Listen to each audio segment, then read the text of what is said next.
Okay, so now we've done all the major top-end overhaul with new barrels and pistons and cylinder heads and rocker box covers. Now we're going to take off the flywheel so that we can change the crankcase oil seal. Now when I do this, what I do is I've made up a metal bar with two welded lugs and bolts that go into where the studs normally come out. I take the studs out before I work on the engine, that way you can have the engine flat on the flywheel, for example, as you will see in the earlier videos. Note the flywheel locking device, which is just basically a stout piece of angle iron with a rod welded through, or a tube rather, so that a bolt can go through all the way through, and these washers are just to take up the space. Now then, as I said before, you need a lot of effort for this, and this is the first time I'm trying this on my new workbench, so let's hope it all goes well. Right, well that wasn't too painful. Now we'll remove the big tube, the cheetah bar. The big nut will now come undone quite easily.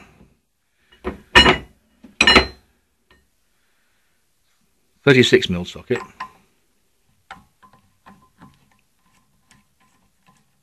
That will come undone.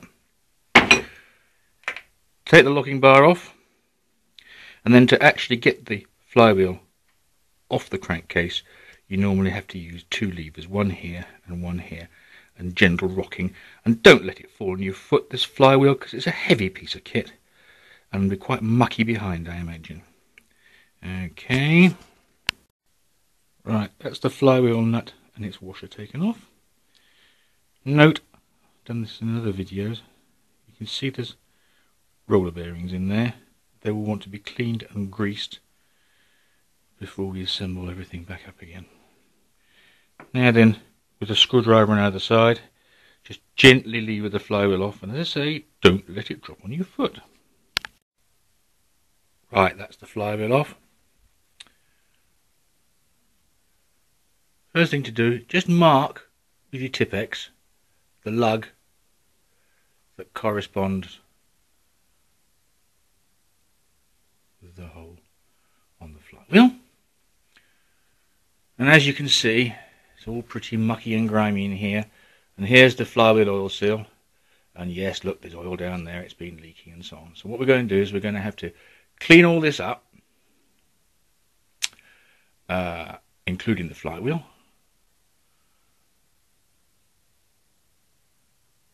And then we'll remove the flywheel oil seal and fit a new one.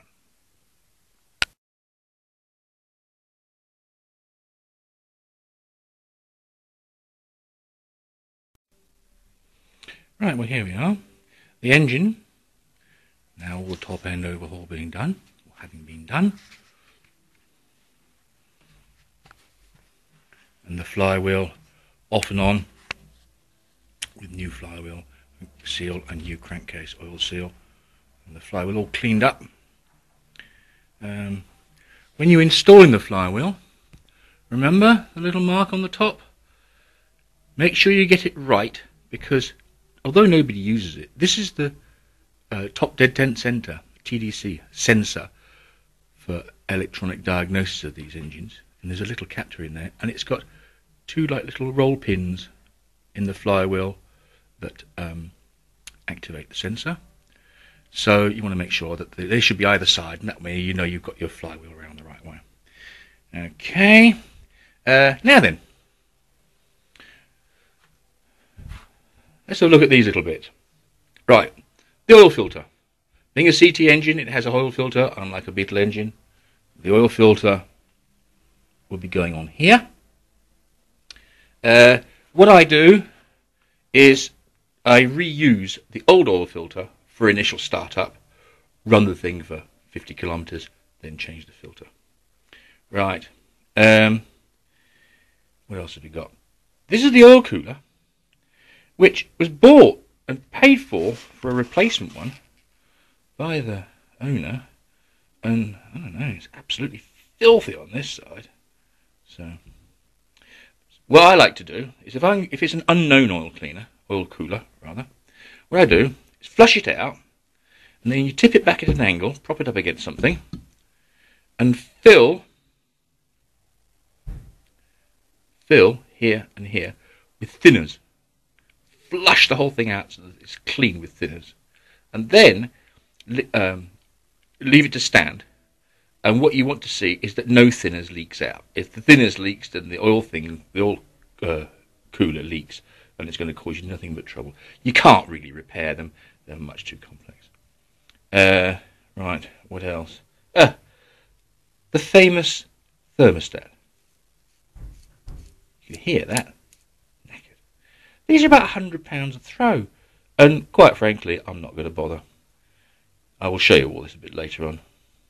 So we won't need this horrible thing. Right. Oil cooler tower, so it's got to be cleaned. You've got to use the right seals. There's the old one sitting lurking down there. These we ordered from Serial Combi. Petrol pump push rod, tube, gasket. All this has to be fuel pump. All this has to be cleaned up prior to fitting on the engine. There we go. Right, so we've now cleaned and repaired as best as possible.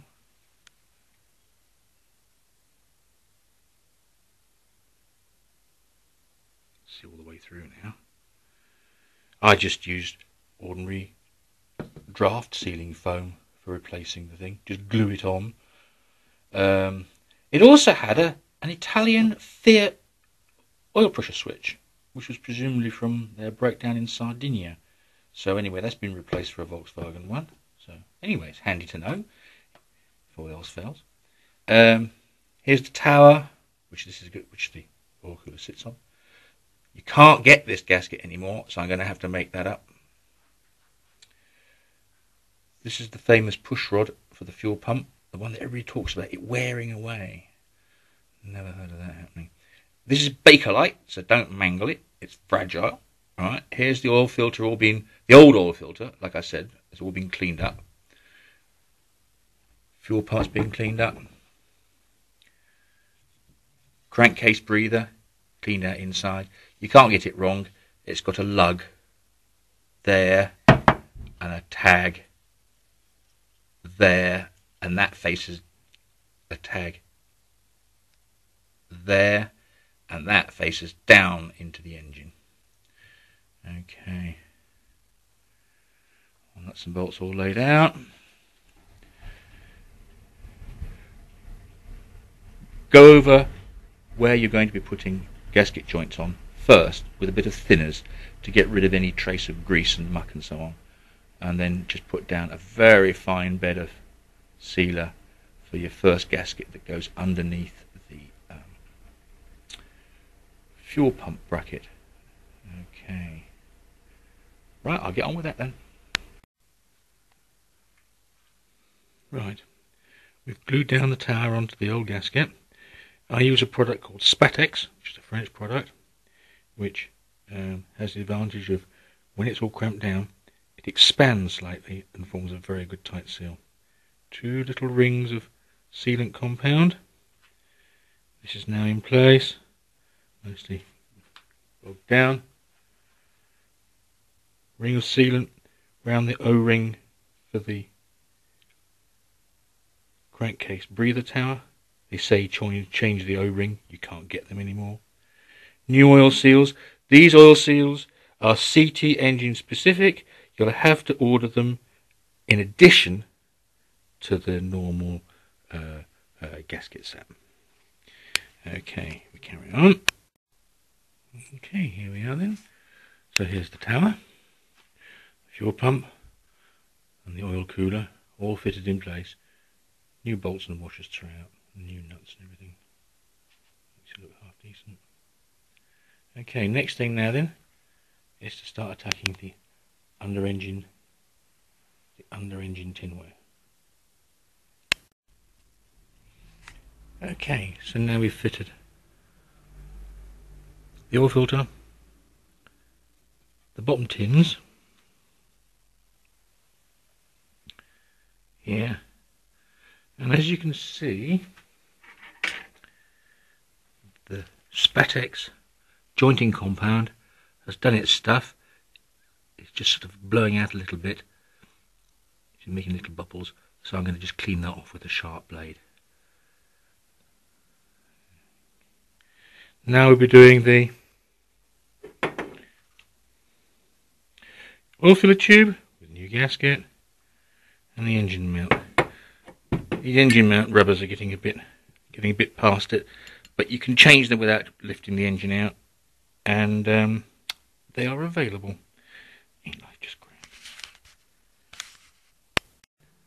right, that's the engine support, 3 bolts, and the oil filler tube put in, all new nuts and bolts throughout.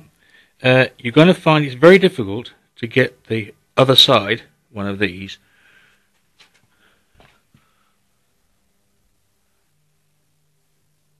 there to do up.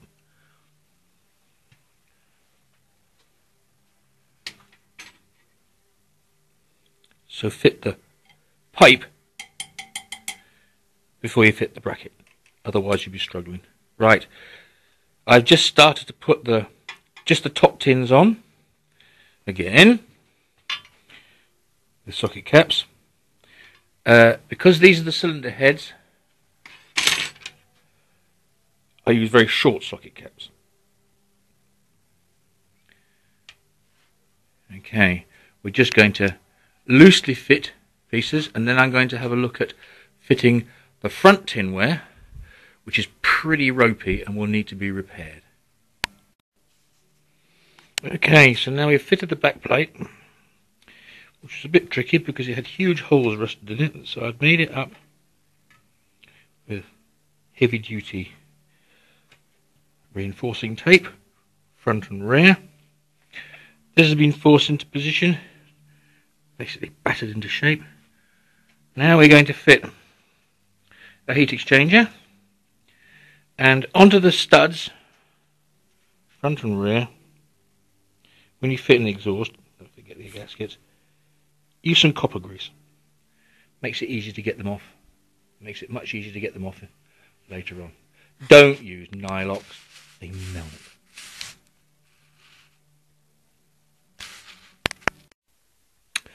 Right, that's the 2 heat exchangers on, with the nuts just finger tight, so that we can eventually adjust them later on. Now we come to the inlet manifold. Now the inlet manifold is essentially in 3 pieces, 1, 2, 3, and they're joined by rubber rings. Now, when it goes onto the engine, eventually the tinware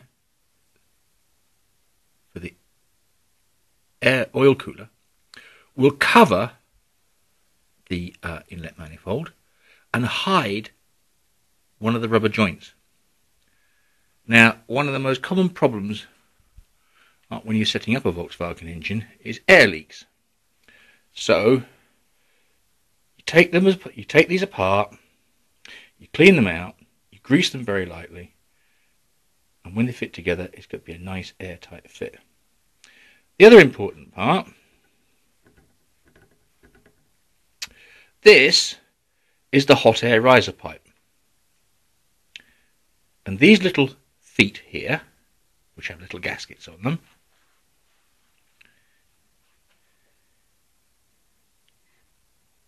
they go on here. And what happens is hot air from the exhaust comes up, goes up through this pipe and warms this bit, which is called the plenum chamber. Now what happens is cack builds up in this over the years, and this is the only preheat you've got. So the only effective way I know of to clean these out is you buy some curtain wire, the elastic stuff, the elastic wire stuff like this. You screw a hook into, pass it through, right? It passes through, and then screw a hook into the end, and then at the other end, you put an electric screwdriver and electric drill at low speed, and just pull, spin it, and pull it, and you'd be amazed at the amount of muck that comes out. And all that muck acts as an insulator to stop the heat riser doing its job. So it takes 5 minutes. It's a little bit messy, but it could save you quite a lot of money in wasted fuel. Okay. So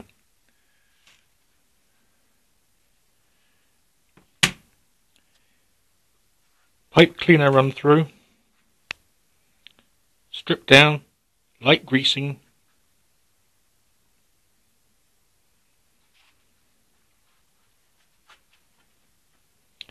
inlet manifold gaskets, both sides, heat riser gaskets, both sides.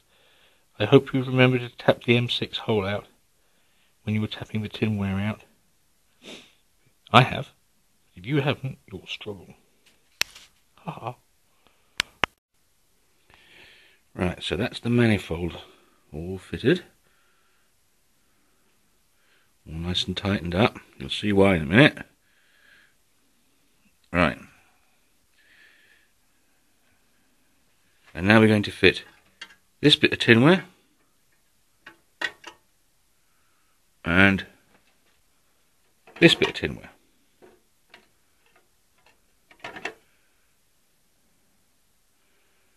Okay. So the right hand tin, that's this one. Put in just the 2 screws, one there, one there. Don't put any more in because you'll be only undoing them later on. This one just sits in place because we're now going to fit this one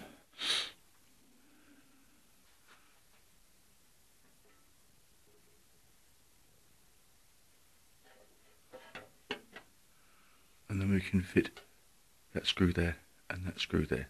No others because more turbine work and more tinware has to go on, obviously. Okay.